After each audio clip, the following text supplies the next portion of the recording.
बिस्मिल्लाहिर्रहमानिर्रहीम। My name is Saleha Zulfikar. Welcome to my channel grow with Saleha. आज का जो टॉपिक है वो मॉडर्न पोइट्री के बारे में है।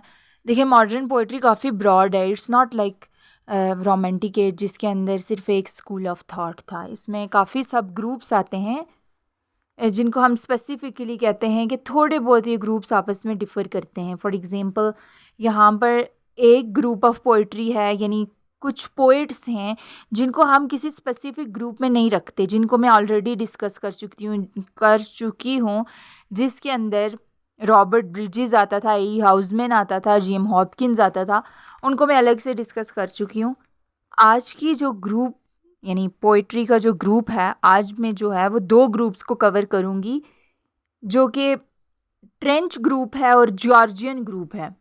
जॉर्जियन पोइट्स जो थे और ट्रेंच पोइट्स जो थे, ये दोनों थे क्या, इनका क्या बैकग्राउंड है, it's very interesting honestly, because I was unaware of so many things. मैंने इस पर रिसर्च की तो मुझे पता चला कि ये कितना इंटरेस्टिंग टॉपिक है और क्या हुआ था उस टाइम पे। ठीक है, जॉर्जियन पोइट्स और ट्रेंच पोइट्स का बैकग्राउंड डिस्कस करेंगे, इनकी कैरेक्टरिस्टिक्स डिस्कस करेंगे और कि इन दोनों में डिफरेंस क्या है ये डिस्कस करना है। उसके बाद ट्रेंच पोइट्स के अंदर दो पोइट्स बहुत ही फेमस हैं जिनका हम डिफरेंस भी डिस्कस करेंगे और फिर लास्ट में इनको कंक्लूड करेंगे और बताएंगे कि इन दोनों का आपस में लिंक क्या है। ठीक है, सबसे पहले मैं आपको बता दूं कि जॉर्जियन पोइट्स जो हैं, इनकी जो पोइट्री है वो 1912 से लेके 22 तक कंसीडर की जाती है, और जो ट्रेंच पोइट्स हैं उनकी 1914 से लेके 1918 तक। क्लियर? एक ये चीज़ आपने याद रखनी है एग्ज़ाम पॉइंट ऑफ व्यू से। अब हम आते हैं इसके बैकग्राउंड की तरफ, दैट इज़ वेरी इंटरेस्टिंग। ठीक है, देखें, सबसे पहले क्या हुआ कि इतना हमें पता है कि 1901 से 2012 से 22 के दरमियान में फेमस हुई थी। अब हुआ क्या था, आपको एक चीज़ ज़रूर पता होनी चाहिए कि मॉडर्न एज कब शुरू होती है, जब वर्ल्ड वार वन हुई थी। ठीक है, उसके बाद से पोइट्री चेंज हो गई थी पोइट्स की। उससे पहले तो विक्टोरियनिज़म चल रहा था, विक्टोरियन एज चल रही थी। लोग जो थे वो फैमिली वैल्यूज़, लोग जो थे वो रिलीजन, साइंस के बारे में लिख रहे थे, मॉरल्स के बारे में लिख रहे थे, गॉड के बारे में लिख रहे थे। वर्ल्ड वार वन हुई तो लोगों ने कहा कि ये हमारा गॉड है कौन, ये जो हमारे साथ इतना बुरा हो रहा है ये कोई गॉड तो नहीं कर सकता, तो हमारा असल गॉड है कौन, हम किस तरह से मायरज़ वजूद में आए हैं। क्योंकि कुछ लोग डार्विनिज़म को फॉलो कर रहे थे, कह रहे थे हम बंदर से इवॉल्व हुए।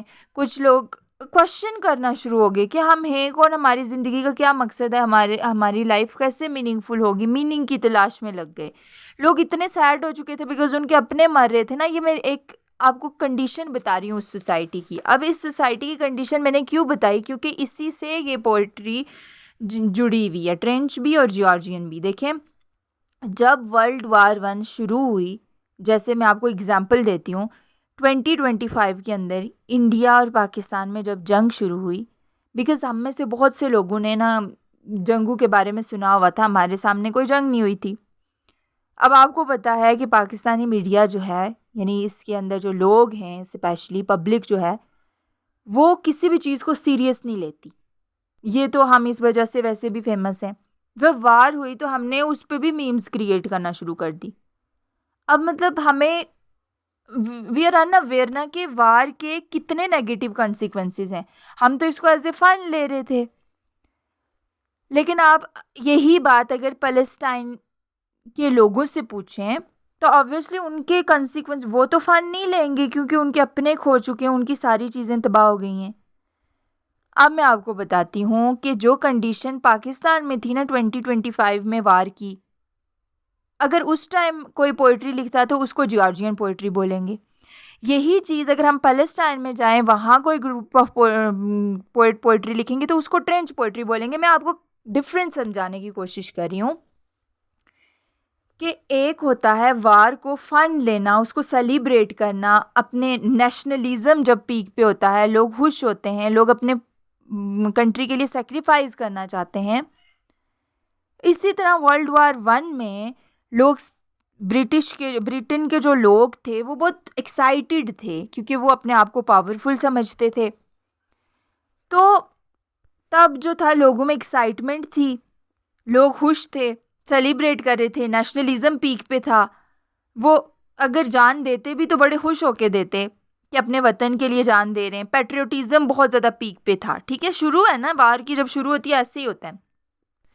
तो तब क्या हुआ कि र्यूपर्ट ब्रूक नामी एक शख्स ने पोइट्री लिखना शुरू की इसी तरह की, पेट्रियोटिज्म पे बेस्ड, वार के किसी नेगेटिव एस्पेक्ट को बता ही नहीं रहा था। वो कह रहा था इंजॉय करो।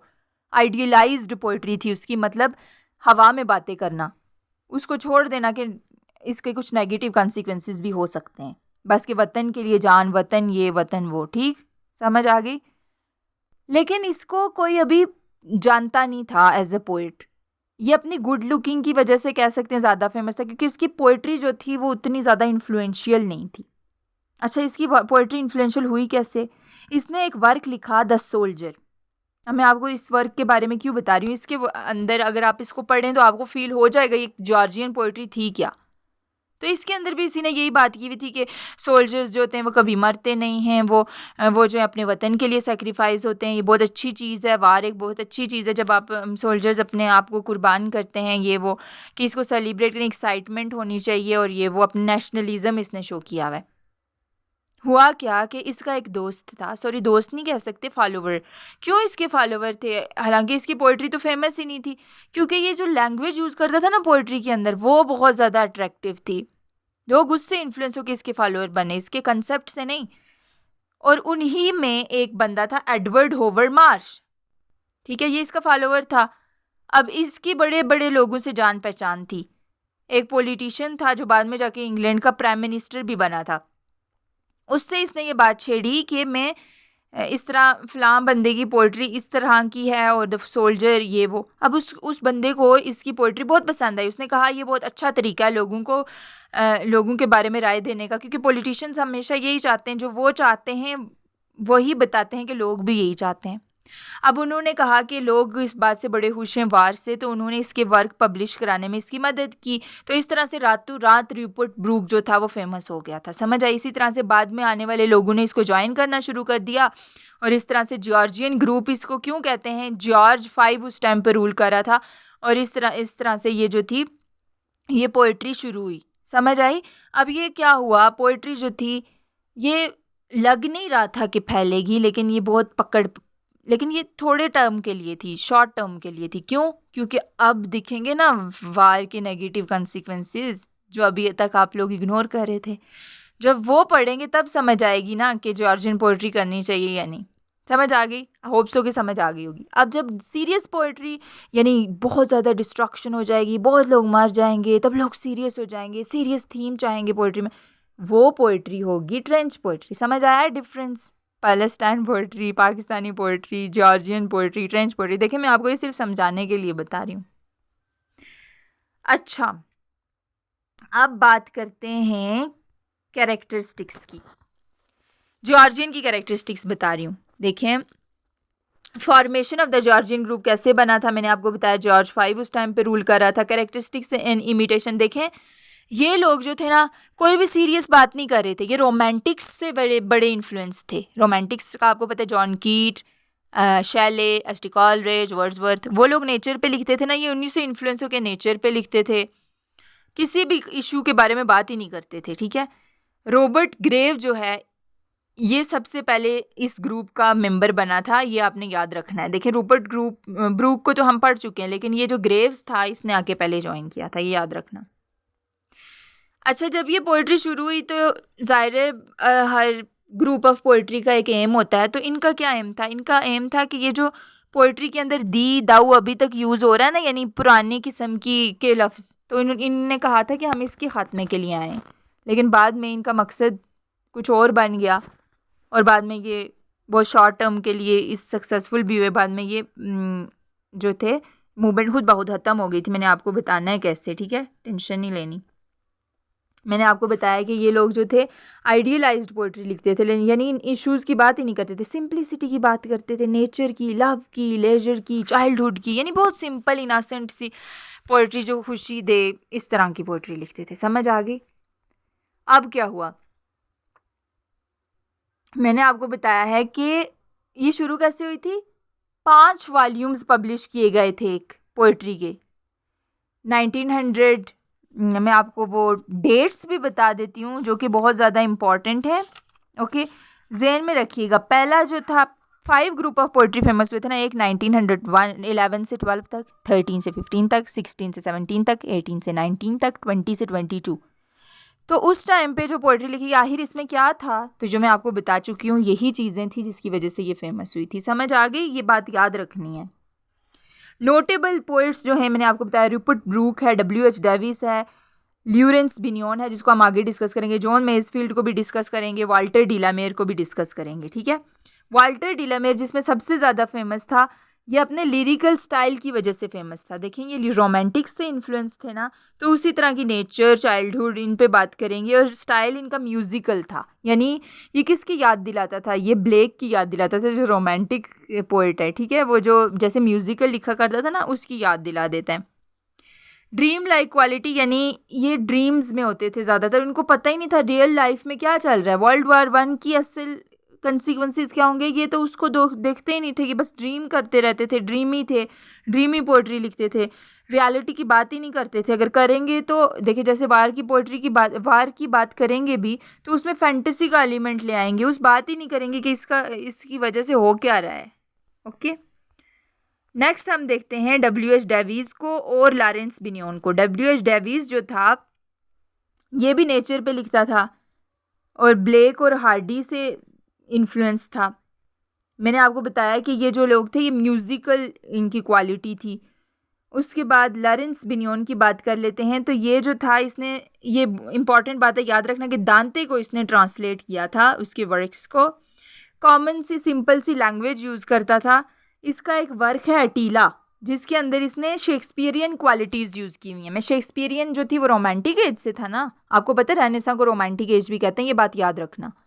तो ये उन रोमांटिक से भी इन्फ्लुएंस था। ठीक है, तो उसी क्वालिटीज़ को इसने अपने फेमस वर्क अटीला के अंदर यूज़ किया हुआ है। लेकिन बाद में इसको रियलाइज़ हो गया था कि वार जो है वो एक सेलिब्रेटेड कॉन्सेप्ट नहीं है, बल्कि इसके नेगेटिव कॉन्सिक्वेंसेस भी हैं। जब बाद में इसको वर्ल्ड वार 2 के बाद ये बात रियलाइज़ हुई, तो उस टाइम पे उसने पास्ट की प्लेजर्स को डिस्कस नहीं किया, बल्कि प्रेजेंट जो आज के दौर के हरर्स थे ना वार के, उसको डिस्कस करने लगा। जैसे उसने अपने एक famous work the burning of the leaves में किया हुआ है, यानी उसकी दोनों, उसकी स्विच ऑफ थॉट्स दिखाई देती है अतीला और बर्निंग ऑफ लीव्स के अंदर, कि कैसे अतीला के अंदर तो वो वार को प्रेज करता था, सेलिब्रेटेड कॉन्सेप्ट मानता था, लेकिन बर्निंग ऑफ लीव्स में उसको रियलाइज़ हो गया था। फेमस पोइट आने वाला है, इसको गौर से देखिएगा, जॉन मेजफील्ड। ये क्यों फेमस है? क्योंकि ये पोइट लारिएट रहा है, दो ये इतना ज़्यादा मेजर पोइट नहीं था, ये एक माइनर से पोइट है, लेकिन स्टिल जो है इसको पोइट लारिएट कंसीडर किया जाता था 1930 में। इसकी जो पोइट्री थी, ये एक सेल्समैन था, और सेल्समैन जो था वो अपने जर्नी के बारे में ही लिखेगा, एडवेंचर्स के बारे में ही लिखेगा। फिर उसके बाद इसने जब साल्ट वाटर बैलेट्स जैसे इसने लिखी, तो मैरी टाइम एक्सपीरियंसेस को शेयर किया, यानी वहीं के एक्सपीरियंसेस को, यानी समंदर वगैरह के। उसके बाद जब इसने लिखी ना द ट्रेजेडी ऑफ नैन, इसकी बहुत ज़्यादा फेमस वर्क है ये, द ट्रेजेडी ऑफ नैन, ये इसकी बेस्ट पोइटिक ट्रेजेडी है। इसमें आकर इसने ये शो किया कि अच्छा, ये रियलिज्म की तरफ आया। पहले मैंने आपको बताया ना, जॉर्जियन जो थे ये आइडियलिस्टिक थे, लेकिन अब रियलिज्म की तरफ आ गया था। अब इसने क्यों फेमस हुआ ट्रेजेडी ऑफ नैन, जिसके अंदर उसने ट्रेजेडी डिस्कस की, वार के हॉरर्स को डिस्कस किया। समझ आ गई? उसके और रियलिस्टिक थीम्स जो जिन वर्क्स में डिस्कस किए जाते हैं, उनमें एवरलास्टिंग मर्सी फेमस है, widow in the bye street famous है। इसको प्रॉफिट ऑफ मॉडर्न इंग्लैंड इसलिए कहा जाता है कि इसको, ये फेमस हुआ था और ये पोइट लॉरिएट भी रहा है, रिमेंबर दिस थिंग। ठीक है, अब जो है मैंने आपको बताना है कि जॉर्जियन पोइट्री एंड कैसे हुई। देखिए, जॉर्जियन पोइट्री आइडियलिस्टिक पोइट्स थे, ये रोमांटिक से इन्फ्लुएंस थे, इमोशंस की बात करते थे, नेचर की, चाइल्डहुड की, सिंप्लिसिटी ऑफ लैंग्वेज की, इनको कोई फ़र्क नहीं पड़ता। ये सेलिब्रेटेड कॉन्सेप्ट कहते थे कि सोल्जर्स को सेक्रीफाइस करना चाहिए, एक अच्छी बात है, और नेशनलिज्म डिस्कस करते थे। लेकिन आखिर ऐसा क्या हुआ कि फिर ये एंड हो गई ये मूवमेंट, क्योंकि उस टाइम पे बड़े बड़े पोइट्स आ गए थे, T.S. Iliad, Virginia Woolf, James Joyce. इन्होंने आखिर क्या किया, इन्होंने कहा कि वार कोई सेलिब्रेटेड कॉन्सेप्ट नहीं है, इसको ख़त्म होना चाहिए, और वार जो है एक हरर कॉन्सेप्ट है, ये सारी डिस्ट्रक्ट करता है चीज़ों को, ये कोई अच्छी चीज़ नहीं है। इसने नेगेटिव एस्पेक्ट शो किए, जैसे T.S. इलियड का फेमस वर्क है the Waste Land, Virginia Woolf का Jacob's Room. Similarly James Joyce का यूलाइसिस, जब आप ये वर्क पढ़ेंगे, ये सारे के सारे वर्क 1922 में पब्लिश हुए हैं, जब जॉर्जियन पोइट्री का एंड माना जाता है। क्यों?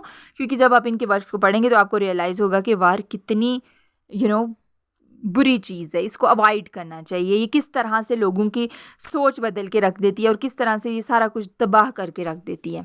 समझ आई? अब हम दूसरी पोइट्री पे डिस्कस करने वाले हैं, ट्रेंच पोइट्री पे। ठीक है, ट्रेंच पोइट्री से मुराद, ट्रेंच होता है ना खंदक, जिसका मतलब होता है खंदक, जो है वो वार में ही जब सोल्जर्स फंस जाते हैं किसी जगह पे, तो उससे रेफर है। ठीक है, इसलिए इसको वार पोइट्री भी कहते हैं। ये 1914 से 18 तक फेमस है, जब जॉर्जियन के भी कुछ पोइट का जो था वो सोच बदल गई थी। ठीक है, इमरजेंस कैसे हुई वार पोइट्री की? देखें, world war one led to the rise of war poetry. World war one जब ख़त्म हुई तो तब लोगों को रियलाइज़ हुआ वार पोइट्री के बारे में कि रियल लाइफ तो कुछ और है, हम तो आइडियलाइज सोसाइटी में रह रहे थे। Georgian poetry connection, war poetry continued the style of Georgian poetry. Style Georgian poetry का ही रखा, लेकिन क्या अवॉइड करते थे? जॉर्जियन तो रियलिटी अवॉइड करते थे, लेकिन अब वार पोइट्री में वो रियलिटी को फेस करने की बात करने लगे, असल चीज़ें जो हो रही थी सोसाइटी में उसकी बात करने लगे। जॉर्जियन तो कहते थे कि अच्छा रियलिटी है तो इससे एस्केपिज्म ही सिर्फ एक सोल्यूशन है, लेकिन अब जो है वार पोइट्री में वार के नेगेटिव एस्पेक्ट्स शो होने लगे थे। ठीक है, डिस्क्रिप्टिव एंड इम्प्रेशनिस्टिक, अब जो है सारी जो स्ट्रॉन्ग इमोशंस थे लोगों के वो खुल खुल के सामने आने लगे, पेसिमिज्म शो होने लगा। सबसे बड़ा फेमस जो वर्क है, जो पोइट है वो ससून है। ससून जो है पहले तो बेचारा जॉर्जियन ग्रुप को से बिलोंग करता था, अब शुरू में कहता था नेशनलिज्म होना चाहिए, सोल्जर को सेक्रीफाइस करना चाहिए, वो तो हमेशा ज़िंदा रहते हैं और नेशन के साथ ये करना चाहिए। बाद में जब उसने देखा ना कि वार क्या करती है, जैसे मैंने आपको पैलेस्टाइन की एग्जांपल दी, तब उसके कॉन्सेप्ट ही चेंज हो गए। उसने जो है वो आइडियलिज्म को एक फाल्स कॉन्सेप्ट का नाम दे दिया। उसने कहा कि सोल्जर्स को अपनी ज़िंदगी सेक्रीफाइस नहीं करना चाहिए। क्यों? क्योंकि इसने एक वर्क लिखा था, एक मिनट में उस वर्क का नाम देख लेती हूँ, बिकॉज आई फॉरगॉट टोटली उस वर्क का क्या नाम था। हाँ, इसका एक वर्क था, बल्कि कोई वर्क नहीं बल्कि इसका एक मानना था, वो ये कि सोल्जर्स जो हैं वो उनको इतने इजी, हाँ एक वर्क था इसका, songs books of the war, इसको आप नोट भी कर लीजिए। इसके अंदर इसने डिस्कस किया हुआ है कि कैसे लोग भूल जाते हैं, जो अपनी सोल्जर्स जो हैं अपनी ज़िंदगी जो है वो कुर्बान करते हैं इन लोगों के लिए, इनकी हिफाजत के लिए, लेकिन लोग इनको कितने जल्दी भूल जाते हैं। तो इसने डिस्कस किया कि उनकी सेक्रीफाइसेस को भूलना नहीं चाहिए, इवन के वार होनी नहीं चाहिए, ये तो उनकी ज़िंदगियों के साथ खेलना हुआ ना। अब नेगोशिएशन पे इसने ज़्यादा फोकस किया। इसी तरह से इसने सुसाइड इन ट्रेंचेस, इसका एक वर्क है जिसमें उसने डिस्कस किया कि वार एक कितनी हरर चीज़ है, कितना इससे नेगेटिव कॉन्सिक्वेंसेस आते हैं। इसने सटायर किया वार पे, इसने इसकी जो टोन थी वो बदल के रह गई, वो एक लड़ाकू टाइप नहीं होता जिस तरह से, बहुत ज़्यादा क्रिटिसिज्म करना शुरू कर दिया इसने। ठीक है, पहले तो बेचारा एस्केपिस्ट था, अब कोई एस्केपिस्ट नहीं था, अब तो रिबिलियस नेचर हो गई थी इसकी। इसका एक वर्क है कि वर्किंग पार्टी, उसके अंदर इसने 2 लाइंस बोली हुई हैं, वो लाइंस गौर से सुनिएगा। A decent chap who did his work and had not much to say, कि एक डिसेंट चैप यानी सोल्जर्स की बात कर रहा है कि बेचारे एक डिसेंट चैप जो कि अपनी ज़िंदगी तबाह यानी कुर्बान कर देते हैं, लेकिन कुछ कह नहीं सकते कि वार कितनी बुरी चीज़ है। समझ आ गई? अब विल्फ्रेड ओवन जो कि ससून से बहुत ज़्यादा इन्फ्लुएंस था, इसने भी रियलिटी की बात की। उसने कहा कि मेरा पोइट्री से कोई लेना देना नहीं है, मेरा अगर लेना देना है तो वार से है, और मैं उसी के बारे में कुछ लिखता हूँ। अगर आप इसको पोइट्री समझते हैं और रियलिस्टिक, तो मैं इसी तरह की पोइट्री करता हूँ जिसको वार पोइट्री कहते हैं। ठीक है, यानी मैं ट्रूथ पे बेस्ड बात करता हूँ, मेरा आइडियलिस्टिक अप्रोच से कोई लेना देना नहीं है। अब क्या हो गया कि इसकी जो टोन देखी जाती है ना, उसमें एक कड़वाहट दिखाई देती है, आयरनी दिखाई देती है, लेकिन ससून की तरह ये बिल्कुल ही ऐसा नहीं है कि जो लड़ना शुरू कर दे, जिसको जो सटायर करे। देखिए, सटायर और आयरनी में डिफरेंस है। सटायर जो होता है बहुत हार्श क्रिटिसिज्म होता है, आयरनी जो होती है जो मीठा मीठा तंज नहीं होता वो। तो ये जो विल्फ्रेड ओवन था ये आयरनी यूज़ करता था, लेकिन जो ससून था, एस से ससून और एस से सटायर, याद रख लें कि वो बहुत सख्त क्रिटिसिज्म करता था, बहुत गुस्से वाला था। और ये जो था ये तंज में बात करता था, लेकिन अब पूरी ये नहीं कहता था कि ज़ाहिरा अली जी इसने भी लिखी हुई है, सैड पोम्स इसने भी लिखी हुई हैं, लेकिन ये बिल्कुल ही लाइक सैडनेस में नहीं गुम हो जाता था, बल्कि इसको एक होप थी कि कभी ना कभी दोबारा से ये जो सैडनिंग फेज़ है ये ख़त्म होगी। लेकिन जो ससून था वो तो बहुत ही ज़्यादा क्रिटिसिज्म, हार्श क्रिटिसिज्म वाला था। समझ आ गई? अब मैं आपको बताती हूँ कि ओवन की जो पोइट्री है, इसने एक अली जी लिखी हुई है जो स्ट्रेंज मीटिंग, जिसके अंदर 2 लाइन्स हैं, गौर से सुनिएगा, बहुत ज़्यादा मज़े की लाइन्स हैं। I am the enemy you killed my friend, let us sleep now. कि यानी जो 2 पोइट्स हैं जो एक दूसरे को कत्ल कर देते हैं, वार के दौरान मार देते हैं, और बाद में जब वो वे ऑफ जजमेंट में मिलते हैं, यानी डे ऑफ जजमेंट में मिलते हैं, तो वहाँ पर वापस आपस में सुलह कर देते हैं और कहते हैं लेट अस स्लीप नाउ, अब हम सो जाते हैं। यानी कहते हैं कि कोई फ़ायदा नहीं है लड़ने का आखिरत में, यानी आखिर पे उन दोनों को वापस एक ही जगह सोना है, एक ही जैसा होना है, और पीछे लोगों को कोई फ़र्क नहीं पड़ता है। उसके बाद ओवन की अगर हम बात करें तो ये इसने एक्सपेरिमेंट्स किए थे पोइट्री के अंदर, यानी इसने बैलेंस और पैरेललिज्म का यूज़ किया था, जो कि इसको एक डिग्निटी देता है वार पोइट्री के अंदर। और मूड ऑफ रिकॉन्सिलिएशन का मतलब है सुलह वाला बंदा था। बेशक अली जी लिखता था, लेकिन इसके अंदर कोई होप थी फ्यूचर के बारे में, और सुलह वाला बंदा था, ना कि ससून जैसा जो कि सटायर करता रहता था। ठीक है, अब मैंने आपको इनके डिफरेंस भी बातों बातों में क्लियर कर दिए हैं कि टोन एंड मूड ससून की जो थी वो एंग्री था, सटायर था, ओवन जो था होपफुल था, लेकिन सैडनिंग टोन थी इसकी। ठीक है, जैसे मैंने आपको बताया स्ट्रेंज मीटिंग में उसने लिखा हुआ I am the enemy you killed my friend. समझ आ गई? अब लास्ट पे मैंने सम अप किया हुआ है कि कुछ ओवंस ने एक्सपेरिमेंट किए थे राइटिंग के अंदर, लेकिन जो ससून था वो सीरियसनेस था देखी जा सकती है उसकी पोइट्री में। थैंक यू सो मच, आज का लेक्चर बहुत ही इंटरेस्टिंग था, thank you so much. Next मिलेंगे इमेजिज़म वाली मूवमेंट में, और उसके बाद हम टी.एस. इलियट और W.B. यीस्ट को डिस्कस करेंगे, जो कि और भी ज़्यादा इंटरेस्टिंग है। Thank you so much.